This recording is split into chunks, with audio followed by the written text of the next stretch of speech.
Une très grande déception, évidemment, puisqu'il y avait une forte mobilisation de la communauté depuis plusieurs mois, une réelle dynamique qui est reconnue d'ailleurs, mais uniquement dans le discours et pas par une reconnaissance réelle. Qu'est-ce que ça veut dire exactement si on n'a pas cet IDEX ici ?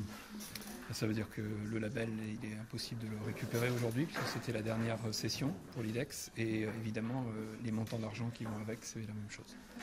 Ces montants, c'est quoi, par exemple ? Ça représentait sur le précédent IDEX un capital de 750 millions d'euros qui produisait annuellement 25 millions, répartis à peu près de manière égalitaire entre entre l'IDEX et les LABEX.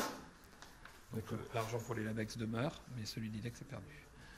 Et alors, donc Toulouse ne peut pas le représenter, c'est ça ? Non, Toulouse ne peut pas le représenter.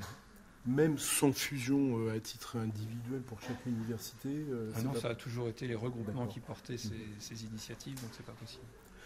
Là, le gouvernement a donné des explications de non-attribution. Selon vous, qu'est-ce que c'est ? Pour l'instant, il y a 2 lignes d'explication et elles ne me paraissent pas suffisamment claires pour pouvoir avoir un véritable jugement sur ces motifs.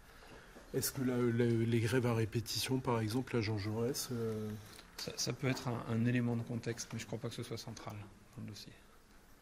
Visiblement, le jury attendait autre chose d'encore plus centralisé sur la gouvernance, mais bon, encore une fois, on en sait très très peu à ce stade.